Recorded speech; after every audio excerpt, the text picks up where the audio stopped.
gba ọba anybody gbogbo wọn èwo ni ò lo drug inú wọn tí ò mú gbónú wọn tí kì bá ṣe wípé set up wọ́n fi ọmọ yẹn girl kí ló ó ta sísọ. wọn kì í bá ọba nírú irú position yẹn kò tẹ whatever the case oye yín ok ẹ wo gbà mí ẹ máa wọn politician yẹn ọ̀rọ̀ náà máa dùn ọgbà kò ní òun kọ́ ló máa wá sọ she understand òun kọ́ ló máa wá sọ àwọn míì lọ́ọ́ máa wá sọ wọ́n máa rán wọ́n lè rán blogger wọ́n lè rán ẹnìkan but if that person come out and say it I'm telling you tó bá gbé lọ ẹ̀ẹ́kàn rí pé tí àwọn presidency let me just put it tó bá ní interest ní ọ̀rọ̀ yẹn kò kọ́sì kankan kí gómìnà Ọ̀ṣun state kò ní láti lọ bá ó máa kàn announce ní wọ́n ti di Trump wọ́n máa gbádé kù lórí wọ́n máa gbé kù ní ààfin ni as simple as that. àwọn ọ̀rọ̀ tó tún padà ṣúyọ tó tún padà jáde lórí ọ̀rọ̀ kábíyèsí Olúwo tìlú Ìwó àwọn àgbàlagbà wọ́n ní tá a bá gbọ́ tẹnu ẹ̀gà á sọ pé ẹ̀yìn oko ń pàtó ọ̀pọ̀lọpọ̀ àwọn nǹkan ló farasin ló sápamọ́ tó jẹ́ bí àṣírí láàrin àwọn ọba wa nílẹ̀ Yorùbá torí pé wọ́n mọra wọn tá a bá ní parọ́ fúnra wa kí ni mo pè é wọ́n mọra wọn wọ́n mọ ibi tí wọ́n ti máa ń pàdé wọ́n mọ ibi tí wọ́n ti jọ máa ń jẹ wọ́n mọ ibi tí wọ́n ti jọ máa ń sọ̀rọ̀ wọ́n mọ ibi tí wọ́n ti jọ máa ń jókòó round table ilé ìtàn bá fẹ́ kárí òun ni a máa ń rí yẹn ọ̀pọ̀ àjọṣepọ̀ ló máa ń wà láàrin wọn gbogbo àwọn alágbára àwọn onípò ńláńlá àwọn ọlọ́lá àwọn ọlọ́rọ̀ ni mò ń sọ o tó jẹ́ pé ọ̀pọ̀lọpọ̀ kì í hàn sí aráàlú tó jẹ́ kí n máa sọ eléyìí tí mò ń sọ yìí òun náà ni fídíò tí mo fẹ́ mú wá fún yín yẹn ohun tí mo gbọ́ nínú fídíò yẹn tí mo rí nínú fídíò yẹn torí àwọn tí ẹni tó sọ̀rọ̀ nínú fídíò yẹn ó ní ọmọ ìlú Ìwó ni òun sì mọ pípọ̀ lórí ọ̀rọ̀ yìí pàápàá jùlọ nípa kábíyèsí Olúwo tilẹ̀ Ìwó àti bí ohun tó fà á níbẹ̀rẹ̀ pẹ̀pẹ̀ tí kábíyèsí Olúwo tìlú Ìwó tí bàbá fi ń sọ tí wọ́n fi ń sin tí wọ́n ń ṣe yẹn tí ayé fi rí wọn gẹ́gẹ́ bí aláìdáa. gba ọba anybody gbogbo wọn èwo ni ò lo drug inú wọn tí ò mú gbónú wọn tí kì bá ṣe wípé set up wọ́n fi ọmọ yẹn girl kí tẹ̀ mo ti ẹ̀rọ tí orúkọ ìyàwó kábíyèsí you know she was a set up she was used she allowed herself to be used ṣe bí ọ̀rẹ́ ẹ̀ ló tẹ̀lé wá sí Nàìjíríà kó tó di pé Olúwo rí kì í ṣe pé bóyá wọ́n mọra wọn láti Canada bí kọ̀ọ̀kan ó wá pẹ̀lú boy girlfriend ẹ̀ wá sí pẹ̀lú ọ̀rẹ́ wá sí kínní ni but the lady allowed herself to be used. Kí ni mo fi parọ́ gòkè wá sọ títí ẹ because ẹni tó lọ́rọ̀ èmi àti ẹ máa ń sọ̀rọ̀ fún ẹ bẹ̀rẹ̀ nìyẹn ọ̀rọ̀ tí ò ṣojú yín tẹ́ ẹ̀ mọ̀ díẹ̀ lẹ́ máa sọ ẹ máa gbẹ́rú mọ̀ tí ò correct káàkiri. Ògúndòkun tá à ń sọ̀rọ̀ is my uncle ọ̀rọ̀ tèmi àti wọ́n jọ tutọ́ síra wa lójú tó dọ̀rọ̀ family ni kò dẹ̀ sí nǹkan míì tí mo fi against wọn ju pé wọ́n lọ gbé ọ̀rọ̀ ìlú fún blogger wọ́n lọ gbé ọ̀rọ̀ ìlú fún blogger that was the reason why mo ṣe gbójú bàbá Ògúndòkun pé kí ló dé kí ló ṣẹlẹ̀ ṣẹ́yìn nìkan ni story yín ò ṣe gbọ́nà you know so mi gbogbo eléyìí tán gbogbo track gbogbo bí Olúwo ṣe fún wọn frustrate ẹ ni because báwo lè ṣe máa gbé ìyàwó sínú ilé tẹ wá ní kíyàwó lọ máa record tó wá ń send video sí yín kí ni ò bá ṣẹlẹ̀ do you understand wọ́n fún kí mo fẹ́ fún wọn tí orúkọ lady ìjà rẹ̀ you know ó ń record nǹkan tó private moment òun àtọkọ ẹ̀ nínú ilé kó má kí lẹ pé Chanel, put your phone létí ẹ má bínú. Chanel, God bless you jàre. You know, so báwo ni èèyàn ṣe máa even kan kó má jọba show normal kó máa record private moment wa àti ọkọ ẹ̀ kó máa gbé fún àwọn aráàlú tí wọ́n dẹ̀ ń lo against ẹ̀. Inú ilé èèyàn ti anything tó bá wùyàn lèèyàn lè ṣe nínú ilé ẹ̀. Anything téèyàn bá tó bá jẹ́ èèyàn bá lè ṣe nínú ilé ẹ̀. Ṣé Olúwo ló máa kọ́kọ́ mú gbó ni? Olúwo lọ́kọ́ ló máa kọ́kọ́ mú gbó ni kọ́kọ́ ló mú gbó náà. Ara àwọn tó ń jẹ kíní gbaná láàrin wọn náà. Tó máa jókòó tó yẹ kí wọ́n máa ṣe ara àwọn tó ń jẹ ẹran yẹn tó ń ṣe eré èèyàn jẹ. Bẹ́ẹ̀ ni confam ni mo sọ fún yín. Tó yẹ kí wọ́n máa jókòó meeting níbi ìgbà tó ń ṣe meeting. Tó yẹ pé eré èèyàn náà fi máa sáàbù ara wọn. Kí ni mo fẹ́ sọ ń sìn ẹ̀dẹ̀ lọ straight sọ̀rọ̀ tó yẹ kẹ́ sọ kò máa yé mi. Ẹ jọ̀ọ́ ṣẹ́yìn ni mò ń bá sọ̀rọ̀ ní tó bá dẹ̀ sún yín ẹ̀dẹ̀ gbùnt kí ló dẹ̀ ṣẹlẹ̀? Kí ni ìṣòro yín náà? Ṣẹ́yìn mò ń bá wí ni. Ẹ jẹ́ kán bú mi.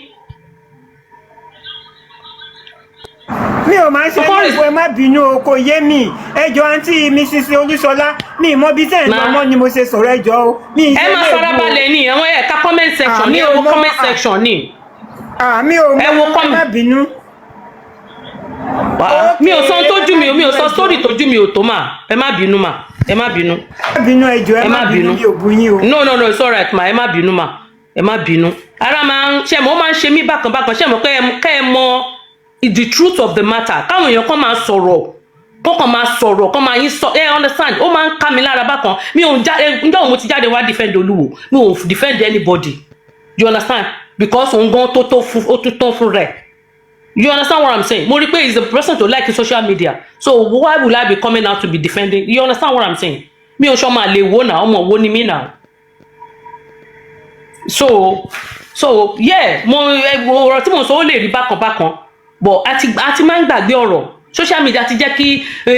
láyé ìgbà tí wọ́n ṣe ọ̀rọ̀ àjálẹ̀ nǹkan kan yẹn so gbogbo ní story ọ̀rọ̀ ẹ̀ràn yẹn àṣírí tó pọ̀ tú bó ṣe mọ̀ Nàìjíríà wọ́n máa cover ẹ̀ mọ́lẹ̀ ni wọ́n máa bò mọ́lẹ̀ ni story tó bá ṣẹlẹ̀ nígbà tí wọ́n máa gbọ́ tó máa rẹ̀ ṣe ẹ̀ ní gbọ́ bákọ̀ ẹ̀ ní gbọ́n kankan pa kéèsì yẹn mọ́ wọ́n mú driver pẹ̀lú jeep pẹ̀lú cooler náà nígbà yẹn ẹ̀ ní gbọ́n kankan pọ̀ ọ̀rọ̀ yẹn mọ́ kọ́lọ́ má jẹ́ ká ṣìrìn ṣé ó ti yẹ yín sìn ṣe rí ọ̀rọ̀ ní the main problem kankan tó ṣẹlẹ̀ níwo ni pé ọ̀rọ̀ ilẹ̀ ṣe ń pa àwọn ọba máa ń gbalẹ̀ so àwọn baálẹ̀ tí wọ́n ti wà ní ìgbèríko àwọn yẹn wọ́n ti gba ilẹ̀ àwọn inheritance àwọn èèyàn tó yẹ pé wọ́n láwọn ti bá wọn talẹ̀ wọ́n wá máa fún wọn bíi 25,000 per plot so àwọn èèyàn wá lọ ń ké bá kábíyèsí so ìjà ìyẹn ni problem genesis problem Olúwo níwò ilẹ̀ àwọn family mi wà nínú àwọn ilẹ̀ tí wọ́n gbà títí bí mo ṣe ń bá yín sọ̀rọ̀ yìí ẹ tá a ní kókó lọ kó head ibẹ̀ ó kú so torí ẹ̀ ní everybody ti sá sẹ́yìn so ọ̀rọ̀ lẹ̀ bí pé no ẹ̀ lè máa gbalẹ̀ onílẹ̀ Olúwo bẹ́ẹ̀ ṣe rí yẹn kò ní múlẹ̀ onílẹ̀ kò ní gbalẹ̀ onílẹ̀ so ìyẹn gangan ni amúgbó ni broda yín Olúwo ẹ̀mí sọ pé kì í ṣàmúgbó ṣé bí bàbá wa náà mú gbanana pálukú ló mọ tó mú ẹlòmíì mú sìgá ẹlòmíì mú kolos no mi ìbínú tó sọ mi ìbínú tó sọ yeah mi ìbínú nǹkan tó sọ opinion tiẹ̀ ni. Yẹ máa yípa kọ́mẹ̀tì wọn lẹ́tí máa mú irú ilé tí wọ́n ti jáde wá irú àwọn tí wọ́n tó bí wọn. Stop commenting now. Stop commenting. This platform is not for. Can you imagine? This platform is not for fracas, please. It's not for fracas. ẹ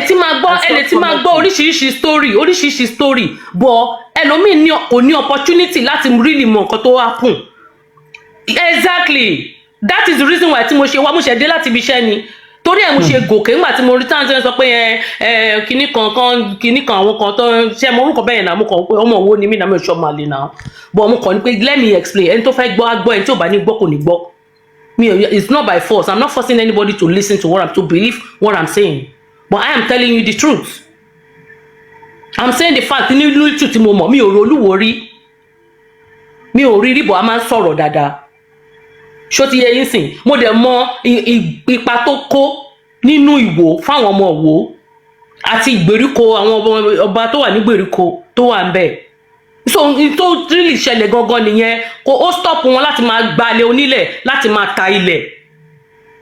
that was his main problem ibẹ̀ yẹn làwọn yẹn dẹ̀ ti ń jẹ wọ́n gbalẹ̀ onílẹ̀ wọ́n ilẹ̀ family wà lára àwọn tí wọ́n gbà lólúpọ̀nà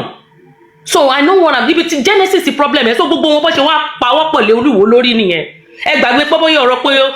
ó ṣe mistake o torí kò wọ̀ pè bí ṣó ti yẹ ó láwọn nǹkan tó náà ṣe tó jẹ́ pé ó kò bá kíní mu ẹ get it but when it comes to pé okay kíni because kíni purpose of recording Kabiesi nínú private moment yẹ tí kì bá ṣe pé set up kálukú ló mọ nǹkan tó ń fẹnu gbé náà ìyẹn òun ti gbóyè pé èèyàn mú gbóyè yóò ṣe barrier ẹlòmíín mú gbóngbà tó mu sìgá ni kò jẹ́ nǹkan kan ẹ̀yin lẹ́ ń ká bàbàrà pé ọba ọba lè mú gbó náà ṣé bóun ló lẹ́nu ẹ̀ ìgbà tí ò bá ti ṣìwàwù ní iṣẹ́ ti gẹ̀tẹ̀ so ó wá fi ṣe kí lórin tí Táyé kọ currency kọ wèrè la fi ń wo wèrè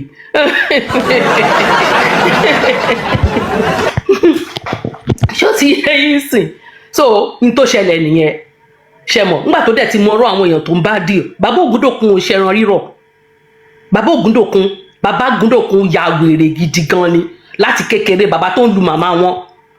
tí màbá bá kọ tí mọ́tò ẹ̀ bá kọlu ẹran yín tó bá dúró tó bá fún yín lówó ẹran ó ń padà bọ̀ wá gbà ó máa gbé ẹran yẹn ló dẹ̀ padà bọ̀ wá gbowó ẹ̀ padà so mi ní láti máa sọ sorry láti máa sọ nǹkan tí mo sọ yìí ṣó ti yẹ yín sìn tí máa rí àwọn fídíò tí mo ti ṣe ṣó tí mo ti ṣe fún bàbá yẹn in the past ẹ máa confam ni mo ń sọ mi ò ní láti parọ́ mọ́ wọn uncle mi ni ṣó ti yẹ yín sìn so Olúwo dẹ̀ pọ́n wọn lé wípé òkè bàbá yìí kò ní jẹ́ gbádùn kí náà ẹja fi jẹ wọn ẹja wọn bá kọ lẹ́tà sí pé òun fẹ́ fi wọn jẹ bàbá ọba ńlá ó lóun fẹ́ fi wọn jẹ ọba ńlá wọn tí ì jẹ oyè yẹn dàárọ̀ yìí o níbi agídí wọn jẹ́ orí yẹn dàárọ̀ ẹ̀ tún fi pera wọn chief ọba nígbà tó dé stage kan Olúwo láti rọ̀ wọ́n lóyè wọn ní oyè kankan níwò yàtọ̀ sí oyè ẹ̀sìn you understand so àwọn tí wọ́n bàbá yẹn ó fẹ́ máa control Olúwo ṣó ti yẹ yín sìn torí pé ohun tó gbà tó yẹ pé wọ́n mú lé lọ́wọ́ ṣe understand pé wọ́n fà lé lọ bàbá wọn kò bẹ́ẹ̀ yẹn ṣe mọ̀ ó fẹ́ máa control Olúwo dẹ̀ gbà because ó affect toro ó ní interest àwọn aráàwọ̀ nínú ẹni pé àwọn aráàwọ̀ wọ́n love ẹ̀ gan náà àwọn aráàwọ̀ love Kábíyèsí gidi gan ẹ̀yin lè máa ẹ̀yin tó wà attention ọmọ ìwé ẹ̀ lè máa wò pé kinní kan no it's not that kì í ṣe irú èèyàn tẹ́ ń wò níta ó lè yà pátá ó lè ní pátá lọ́wọ́ I understand but problem ẹ̀ gangan àwọn ọba tó wà lábẹ́ àwọn nìṣòro tó ní torí kò gbà wọ́n láyè láti máa ta ilẹ̀ wọ́n wá náà máa yìn fún wa nígbà tí ẹ rántí pé ọba yóò talẹ̀ nítorí èèyàn kan lọ fẹjọ́ sùn ọ̀rọ̀ lẹ̀ ó ṣe wàhálà kan ó ṣe wàhálà tí máa nǹkan dìde sí tó nà ọ̀pá sí ní ojú tó fi gbá máa yẹn ọwọ́ tó gbá báyìí tí máa yẹn lọ bẹ́ẹ̀ ni máa yẹn nà ọ̀pá sí lójú and you know the meaning of that ẹni tó bá jẹ́ Yorùbá kán bá nà ọ̀pá síyàn lójú kó bá nà ọ̀pá síyàn lójú ṣó ti yẹ yín sìn that was the reason why you know tó fi bàkàndì gbá máa yẹn. So Aunty Olúṣọlá ẹ má bínú ṣé mo lè gbé question lọ́wọ́ yín. ẹ bèrè ilé tó bá yẹ pé lè tí mo ní answer sí ni màá dá yín lò tí ìbá dẹ̀ answer sí àwùlẹ̀ tì. sínú nǹkan tẹ́ sọ náà ni nǹkan tẹ́ sọ. ṣé mo yí pé gbogbo nǹkan tẹ́ sọ sílẹ̀ yìí because you are from Ìwó you know the deep down of it but nǹkan táwa ń sọ ni pé for àwọn nígbà tẹ́ ń sọ̀rọ̀ pé ilẹ̀ àwọn ọba tó wà lábẹ́ but bàbá Ifẹ̀ ṣé tó bá yẹ pé bàbá Ifẹ̀ ń bínú sí ilẹ̀ yẹn àwọn gọ́gọ́ lọ́yẹ̀ kọ́ máa bínú sí mi ò sí ń bẹ̀ ò bọ̀ I think bàbá Ifẹ̀ báwo sí ilẹ̀ bo ẹ jẹ́ kí n sọ ṣé àwọn pé Ìwó ní Ifẹ̀ right wọ́n lè jẹ ọba ní Ifẹ̀ Ìwó lè jẹ ọba ní Ifẹ̀ ẹ má bínú mo ń gbọ́ yín all right ma okay ma. ẹ kálẹ́ o ilẹ̀ Yorùbá ò ní bàjẹ́ o. àmì o. Number one, mi ò ní personal relationship pẹ̀lú Olúwo ṣùgbọ́n mo mọ àwọn tó mọ̀. Olúwo ní good heart. Number two, àwọn èèyàn Ìwó wọ́n love Olúwo. Number three,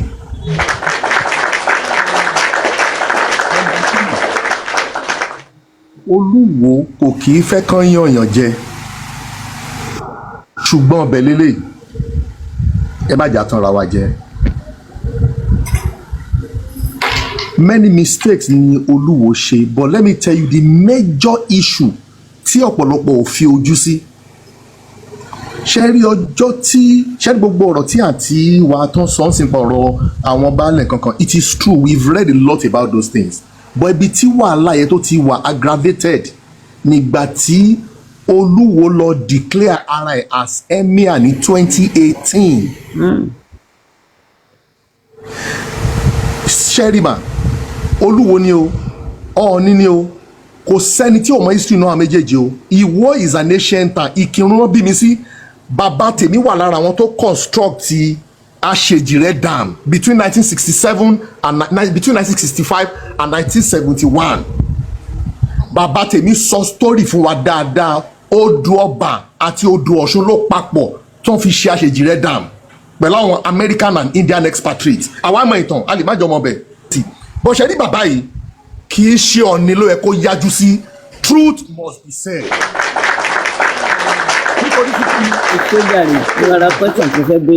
Àti òyìnbó àti Caucasian àti dúdú ni gbogbo àgbáyé náà mọ ipa tí Ọọ̀ni kó nígbà tí Olúwo fẹ́ jẹ o. Mo dẹ̀ máa ń sọ kankan béèyàn bá ṣe nǹkan ẹyọ kan fún ọ tó dùn mọ́ ẹ, tó bá ṣe nǹkan tó dùn ẹ lọ́la má bàjà torí ẹ̀. Tó bá di kànrán gídá tó bá lè lọ bá láàfin kẹ́ parí ìjà lọ fẹjọ́ sọ àwọn àgbààgbà. Ó ní ẹni tí Ọọ̀ni of Ifẹ̀ ń gbọ́rọ̀ sí lẹ́nu náà. Lọ sọ fẹ́ni ẹ pé nǹkan báyìí. Sheriff man, let me wrap up like this. Sheriff bàtà wà school tí àáké àti ẹyẹ bá ń jà, tí àáké àti bùkà tó ń jà, bùkà ò fẹ́ gborúkọ, bùkà máa wá ṣọ́ ìgbà tí àyè àti ẹyẹ tó fẹ́ strike, bùkà máa wá lo opportunity yẹn á fi strike ẹ wá ní mẹ́tò strike nǹkan tó ń ṣẹlẹ̀ nìyẹn.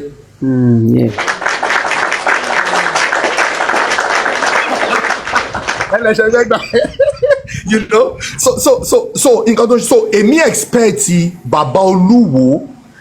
pàápàá jùlọ pẹ̀lú àwọn ọ̀rẹ́ wọn bàbá tó wà ní Ìkòyí bàbá yìí bàbá tó máa ń tẹ dùrù yìí what's his name bàbá Ọ̀kẹ́ Owó, those are his good friends. Àwọn yẹn wọ́n lè step into that case kí gbogbo ẹ̀ kó má paná. Ṣọ́rọ̀ mi yé yín ọ̀rọ̀ setup yẹ àti kà á mọ̀ lóòótọ́ ni ṣùgbọ́n ó yẹ kí bàbá Olúwo kí wọ́n fi ọgbọ́n àgbà kí wọ́n fi ṣe kinní yìí kì í sórí social media kan ló yẹ kán tí wọ́n máa sọ ó bù wọ́n kù àwọn náà yín sọ̀tà ara wọn ó tọ̀rọ̀ bẹ̀ nìyẹn. Ẹ ṣeun. Nǹkan tá à ń sọ nìyẹn tí madam Olúwa wọ́n rò pé bóyá à ń sọ̀tì. No, mi ò ẹ má ṣì mí gbọ́ o nǹkan tèmi bá lẹ́nu yín èmi ti gbọ́ èèyàn kan sọ̀rọ̀ yẹn fún mi lẹ́nu to be honest mi tí ì gbọ́ ṣé o ti yé nǹkan tí mi sọ ń sìn nǹkan tí mo bá lẹ́nu yín nígbà tí ẹ̀ ń sọ wípé ṣe mọ̀ pé ẹ̀ ń lo pé ẹ̀ dárúkọ wọn kò ẹ̀ ń lọ. Bọ̀ mo ní gbogbo nǹkan bẹ́ẹ̀ yẹn kọ́ ló yẹ kó máa ṣe é sìn pé bí ìlú ṣe rí gbàgàgbàgà yẹn kò yẹ kó bá méjì máa jà. No, before that you said something before that. Ẹ wá sọ pé ẹ wá praise tí madam sọ ni mo ṣe sọ wípé. tí madam ẹ mọ̀ n tí wọ́n bá ni wọ́n fi èsì lé. n tí mo bá lẹ́nu yín ni mo fèsì lé. wọ́n bá wọn fèsì lé wọ́n mọ̀ kúlẹ̀kúlẹ̀ ń tí. wọ́n mọ̀ kúlẹ̀kúlẹ̀ yẹn. mo ti gbọ́ èèyàn kan ti sọ fún mi níbi iṣẹ́ bọ̀ èmi ò tí ì really listen sí tó bá jẹ́ pé bẹ́ẹ̀ ni ó kù díẹ̀ káàkiri. ṣùgbọ́n nípa ọ̀rọ̀ tí madam àti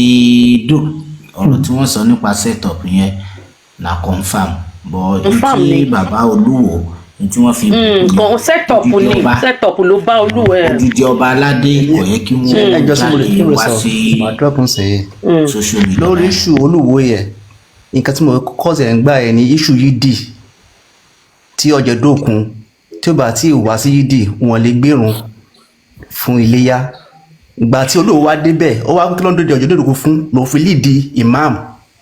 ló fi ṣe imam ló fi kírun ní iye ẹ̀yẹ ìgbàrí kẹsàn-án àti ọ̀jẹ̀dòkú ti bẹ̀rẹ̀ nígbà yẹn. Secondly bébí ṣe wáyé ọmọ Fẹ̀nímí ọmọ bá ní Fẹ̀nímí ọba lọ́ọ̀ràn ilé ọba lọ́ọ̀ràn ni Olúwo ti kúrò nífẹ̀ẹ́ nígbà tó jọba tán ó wá sílé ọba lọ́ọ̀ràn láti wá ṣe ìpẹ̀bí ń bẹ̀ kò wá ṣòro yẹ kó máa yájú sí Ọọ̀ni of Ifẹ̀ torí Ọọ̀ni fún ní mọ́tò nígbà yẹn gan kò ṣe Olúwo yẹ kó máa sọ̀rọ̀ sí bàbá tó jẹ́ Ọọ̀ni of Ifẹ̀ ọ̀rọ̀ pé ojú yẹn lọ. ẹ̀sùn ẹ̀ka lẹ́mà òdodo lẹ́mà o ẹ̀ka lẹ́mà ẹjọ́ mo kàn fẹ́ sọ̀rọ̀ bíi 2 minutes ni mà ẹjọ́ 2 minutes kò ju 2 minutes lọ. ṣe rí lórí orílẹ̀-èdè wa kọ́lọ̀ ń ṣàánú wa ni politics ti bà everything jẹ́ ó ti wó everywhere politics ó ti wó everywhere according to ìtàn táwa gbọ́ tó dẹ̀ jẹ́ pé reality ìtàn tá a gbọ́ ni ṣe rí kò sí ọba kan nílẹ̀ Yorùbá tó yẹ kó kí ọwọ́ sí ọba Ifẹ̀ lójú. ọba Ifẹ̀ yes. kò sí ṣe rí politics wọ́n ti fi bà gbogbo nǹkan jẹ́ ilẹ̀ Yorùbá Ifẹ̀ ní gbogbo ilẹ̀ Yorùbá pátápátá ti ṣẹ̀ wá tí ọba Ifẹ̀ bá ń sọ̀rọ̀ kò sí ọba kan tó yẹ kó dìde kó sọ̀rọ̀ kó yájú sí mi ní sọ jù bẹ́ẹ̀ lọ Ọlọ́run àwọn òbí alẹ́ mi. ẹ lè drop mi màá ní sọ jù bẹ́ẹ̀ lọ màá lè drop mi. ẹ jẹ́ kí sáré ẹ má ti lọ ẹ dúró ẹ má ti lọ. ṣe rí wọ́n ní àìṣe dáadáa ara ayé ló máa mú ni rántí àárọ̀ ọ̀hún ṣó ti yẹ yín sìn. ṣe rí Yorùbá yẹn náà àwọn náà tó padà wá sọ fún wa bí tán ti ń tu àwọn oníṣẹ̀ṣe gbogbo wọn tán ti ń tu tán sọ fún wa wípé Adélé ni Ọọ̀ni jẹ́ ní Ifẹ̀. You understand? Story yẹn mi mọ that story for another day. Ṣé o ti yẹ yín sìn? Adélé ṣe ọ̀pọ̀tọ̀ ní kéèyàn jọ ọmọ ọba ọ̀tọ̀ ní kéèyàn jádélé ọba. Ṣé o ti yẹ yín sìn? Anyways, that story for another day. So àwọn kinní yẹn ló mú àrífín wá. presently ni Adélé àbí àwọn tó ti jẹ tẹ́lẹ̀. from time. I will not agree. I will not agree. Anyway, that was no. I'm not arguing. I'm saying. I'm just telling. No. Hold on, Emma. Mind ẹ̀yin ará Ọ̀yọ́ tẹ́ máa ń believe nìyẹn baba ńlá irọ́ ni. Don't you understand what I'm saying? According to àwọn ẹni sùúrù ẹ farabalẹ̀ òun ló jẹ́ sọ pé ẹ̀sìn ẹjọ́ ẹ má bínú mà òun ló jẹ́ ẹni contract mi èmi ò wá bí láti wá argue nǹkan tí mo wá ń sọ náà ni wípé àwọn tó ń sọ story. ṣe rí history tí wọn kọ́ wa mọ́ wọ́n ti fi bàlú jẹ́ nítorí ìjẹkújẹ àti politics o rádàdà tó ń ṣe tó ń ní orílẹ̀-èdè wa òun ni wọ́n fi kọ́ wa ní history mọ́ ní school kò sọ́mọ tí ó yẹ kó mọ gbogbo history wọ̀nyí ọmọ tó bá ti ń bí lẹ́ni tó bá ti ń wọ school ó yẹ kó mọ all the history ṣe understand wọ́n torí ìjẹkújẹ àti politics Aláàfin of Ọ̀yọ́ gan kò lẹ́tọ̀ọ́ sí àti kọwọ́ sí Ifẹ̀ lójú. kékeré tolúwo kékeré ní tolúwo lẹ́gbẹ̀ẹ́. ẹni sùúrù mà I'm from Ondo State I'm from Ọ̀wọ̀ local government ọlọ́wọ́ ọ̀fọ̀wọ̀ là ń jẹ nílùú wa ṣe understand ṣe rí Ọ̀wọ̀ Ifẹ̀ láti ṣẹ̀ wá gbogbo ilẹ̀ Yorùbá ló ní history láti tán ti ṣẹ̀ wá láti Ilé Ifẹ̀ gbogbo ilẹ̀ Yorùbá ẹ lọ gbogbo history yẹn wọn kàn fẹ́ kọ́ wa mọ́ ni wọ́n mọ̀ nǹkan tó ń ṣe nítorí jìbìtì tó ń fẹ́ ṣe náà jẹ́ kọ́ wa mọ́. God bless you ṣe ti rí nǹkan tí mo sọ nǹkan tèmi náà sọ lẹ́yìn sọ yẹn. wọ́n ti sọ gbọ́ ẹ̀dí bálabàlá wọ́n ti sọ gbọ́ ẹ̀dí bálabàlá. òun náà ṣe fẹ́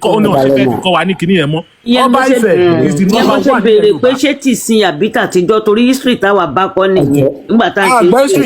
àgbọ̀ history yẹn pàdé lé òkú sí nǹkan tó jọ bẹ́ẹ̀ náà mo sọ. Hold on ma sister Bímpé mọ nǹkan tí mò ń sọ ẹ ní sùúrù ọlágọba àbí kí lorúkọ yín ṣe rí nǹkan tí mò ń sọ ni wípé ṣe láwọn oní story tán fẹ́ twist tán da nǹkan rú mò ń sọ mo ti sọ síwájú náà mo láwọn onítàn burúkú àwọn náà da gbogbo náà mislead àwọn èèyàn ẹ get nǹkan tí mi sọ sí because nígbà tẹ so mo ní nǹkan tí wọ́n sọ nìyẹn táwọn èèyàn fi ń rí àwọn èèyàn ọba fi ń rí oníṣẹ̀ṣe kìíní fi ń rí gbá fi ń ti eyín sìn nǹkan tí mò ń try láti sọ nìyẹn kì í ṣe pé bóyá mò ń sọ wípé Ifẹ̀ kọ́ ní kíní. nàìjẹ́sítà ẹ̀ kalẹ̀ ẹ̀ ká máa ń dá sí ẹ̀pẹ́ ètò.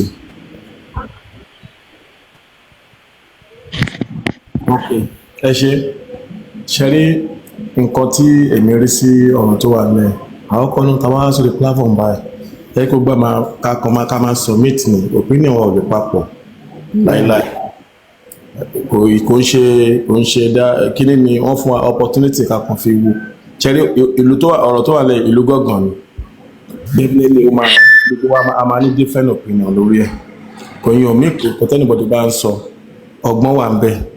ṣẹ́rí nínú nonsense sense wà. there is sense tẹ bá gbọ́rọ̀ tó Olúwo ń sọ and mo inú mi dùn fún nǹkan tí Naija Style kan gbọ́ lálẹ́ it's a trending issue mo kàn fẹ́ submit kìíní kan ó lè má ṣe ó lè ṣẹlẹ̀ in my opinion pẹ̀lú nǹkan tó ní ìwọ sọ yẹn ó lè fèsì kan yọ kan dethrone ẹlòpẹ́ kan lọ́kọ́lẹ̀ nǹkan tí Ọba Kánò ṣe tán fi kún dá kí lórúkọ ẹ̀ ṣe padà something similar like that náà ni but tó nípa wà ń sàlẹ̀ ń bí ya kí n mọ much tó máa ń ṣẹlẹ̀ lókè yẹn ṣe ríjà abẹ́ kò kí ń parí kò ẹ gbà Ọlọ́run ó wà ní báyìí ó wà ní na jẹ́ kí sọ mí tẹ́ báyìí ọ̀rọ̀ yẹn máa ó wà ní báyìí Naija Style let's stop ó wà ní Quran tẹ̀ríjà abẹ́ mi tí ẹ ṣẹ́rí Olúwo orí nǹkan tẹ́yìn táwa ń sọ bí kò rí gbogbo ipò kankan mọ́ tó bá ríra wọn lójú gan Olúwo rẹ̀ láti gba ọ̀nì kó fún wọn ní ìjà bẹ́ẹ̀ tẹ́ bá lọ gbọ́ statement ẹ lọ kẹ́ni àwọn tó bá ti rí fídíò yẹn we need to listen to it carefully as a man kẹ́ lọ wo bí wọ́n ṣe post ẹ̀ even gan ọ̀dọ̀ Naija Style ni mo ti wọ̀ lálẹ́ mo á post ẹ̀ tó fa platform kan ṣe bá rí nǹkan táwọn ọmọ òun sọ ọ̀tọ̀ nǹkan táwọn ọmọ ọ̀tọ̀ ni mo ní nǹkan tí nǹkan béèrè lórí platform tí mo gbọ́sẹ̀ ni pé ṣé ó yẹ kí Oníwò Olúwo ṣé kò yẹ kó rí GP ní ṣe kọ́ nìyí ẹ̀rẹ̀ tó bá wà níbi táwa yá mọ̀ tó mọ̀ GP ní ìfẹ́ pẹ̀lú tó wà òkè ṣá ṣé ó ti gbàgbé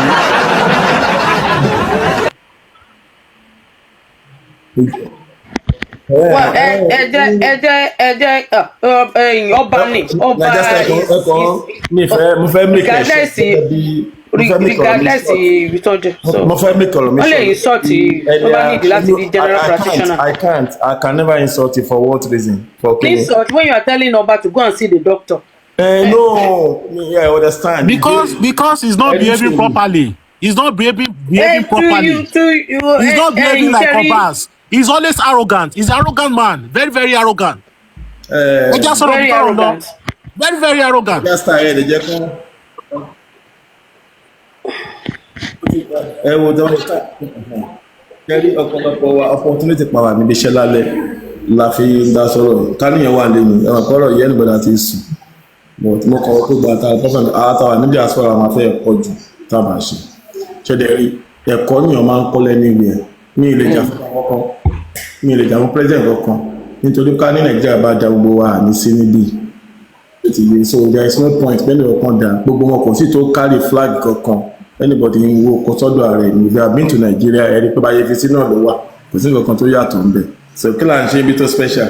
so nǹkan tí mo sọ ní pé iṣẹ́ rí tí wọ́n bá ti dé post ìgbà míì tí wọ́n bá ti dé ipò kan èèyàn máa ń tẹ nǹkan mọ́ra ni tí wọ́n bá ti wá ràn tó bá ti wà ní ipò kan tẹ́ pé wọ́n kárí ìbọn ṣe ń behave wa wọ́n máa ń padà lose ipò ni ok gbogbo èyí tí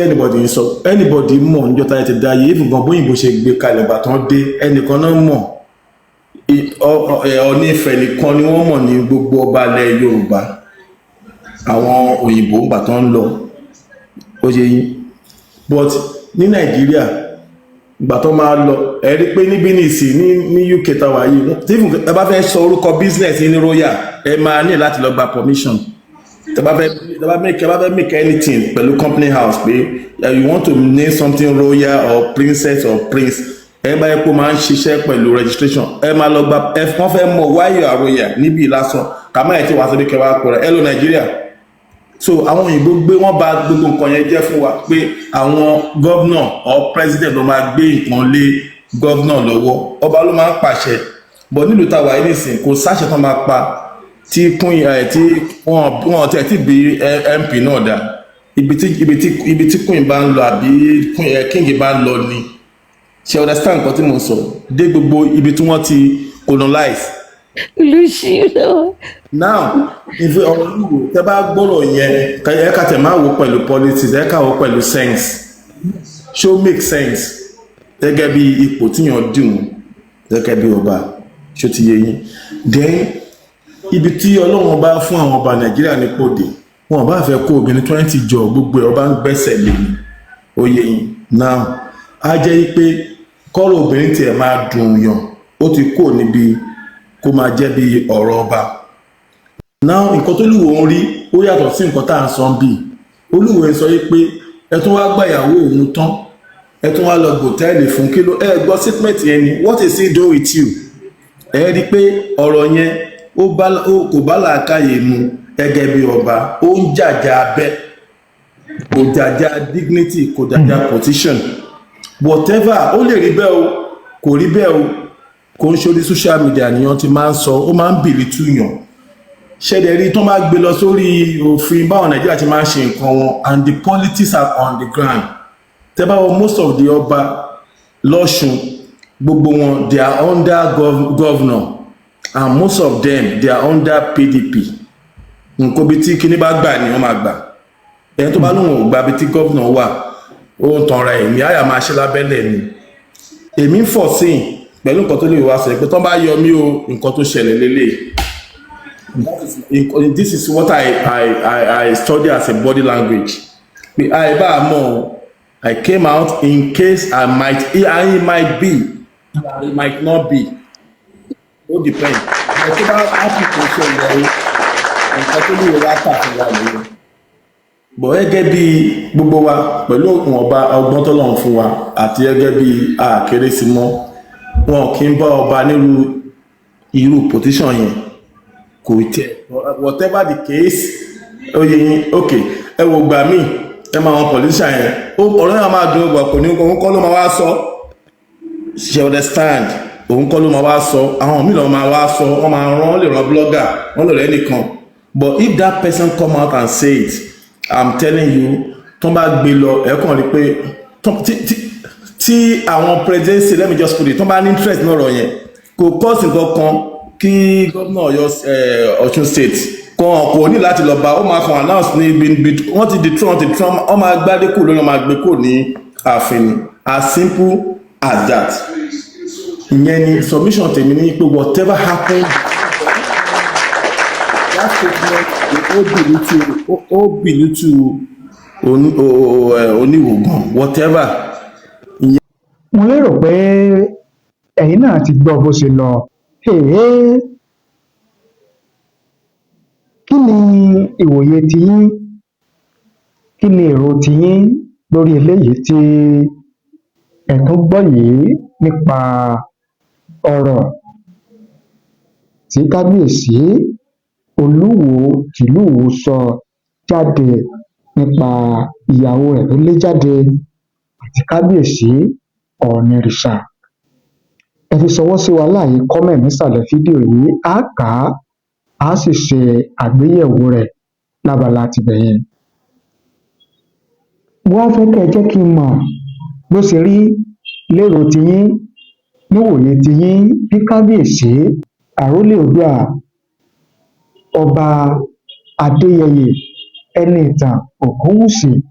Ọ̀jájá kejì Ọọ̀ni tilẹ̀fẹ̀ bí wọ́n ṣe fi kábíyèsí Olúwo tìlú Ìwó gun lágídí tí kábíyèsí ọ̀kan tí ẹ sọ̀rọ̀ tí wọn ò wí nǹkan kan tí wọn kàn tí ẹ ṣe bíi pé ẹnìkan ń bẹ tí jẹ́ Olúwo débi pé wọ́n mọ̀ pé Olúwo ń sọ̀rọ̀ ẹ fi ṣọwọ́ sí wa láàyè kọ́mẹ̀ nísàlẹ̀ fídíò yìí á kà á sì ṣe àgbéyẹ̀wò rẹ̀ ẹ ṣé bẹ́ẹ̀ ṣe ń wò wá ẹ ṣé bẹ́ẹ̀ ṣe ń gbọ́ wa ojú tẹ́ fi ń wò wá kò ní fọ́ etí tẹ́ fi ń gbọ́ wa kò ní di láti Èdùmàrè.